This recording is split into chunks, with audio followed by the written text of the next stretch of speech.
become assistant, another 3 units, another certification defend. And 4th year, you will be associate, another 3 units, and another certification defend.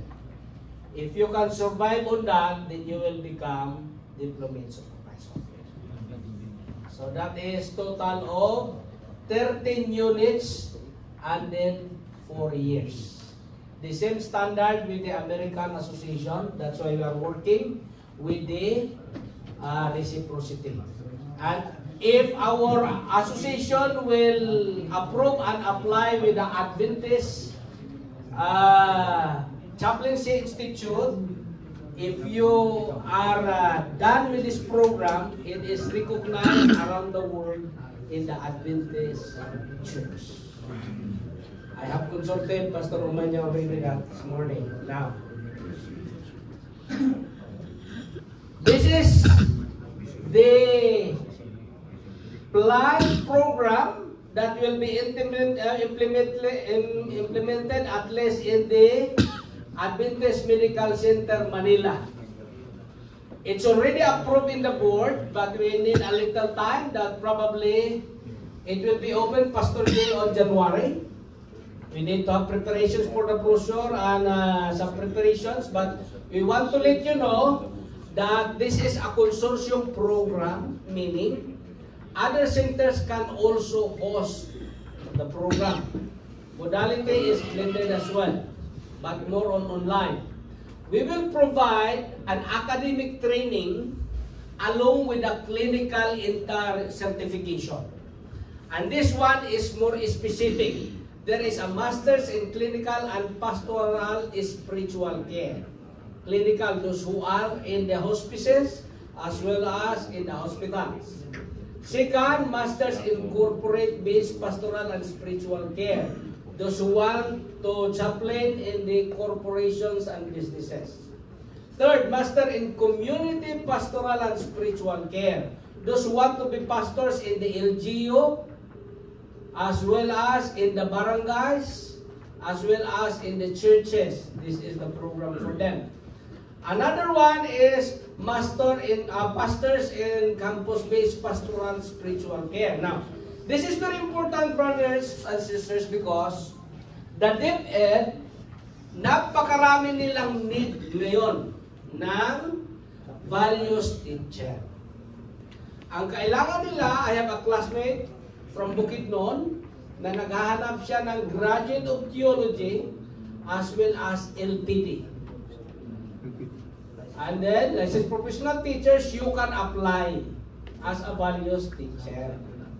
Pero kailangan mong kumuha ng at least 1 unit of CPE para ikaw ay ma-certified to become chaplain, kasi under the law, sa LGU, sa mga hospital, sa mga business corporations, meron dyang item ng chaplaincy.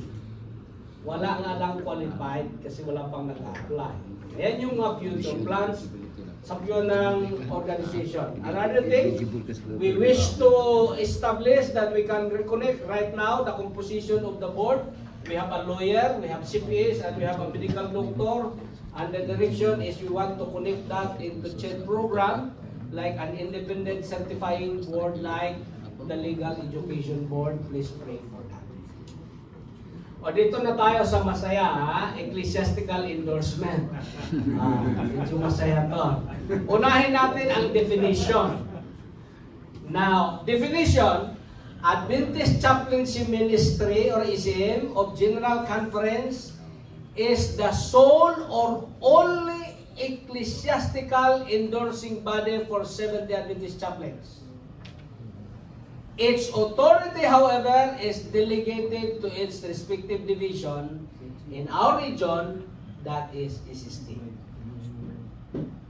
The challenge, however, is even in the Philippines, we have many unions. The challenge is when you represent to the government, there must be one representation only. That's why, because of that, the SSD created the Adventist National Chaplain Service.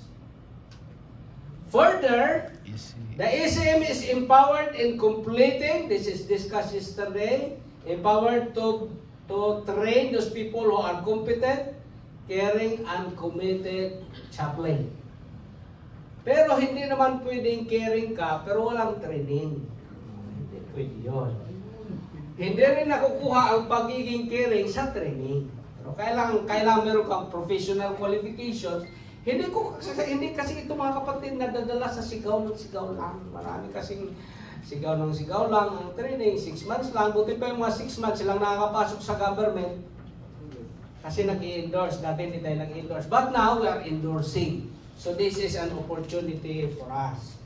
So we have now, the ANCS is the sole or the only endorsing body of the Seventh-day Adventist Church in the SSD territory. Okay. So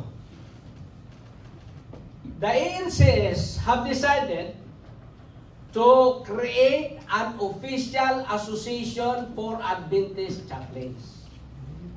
The reason for that is there are many association na lumalabas ngayon na ang naglilid ay mga Adventist din.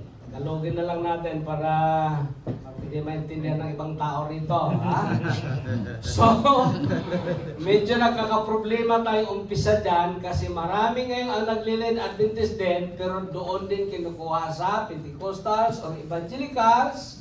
Nag-issue sila ng credential na according to their credential, actually, I reviewed their website, kapag ordained kanila or endorse kanila, that means that you are ordained ministers.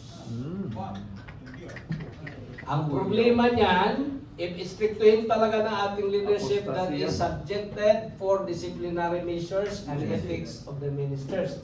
Because you are already ordained and you seek ordination from other churches. So that is the problem, and that is apostasy and tantamount of disciplinary measures. However, God is graceful, so and forgiving, because we don't have organization before, you can be excused perhaps. But now that we have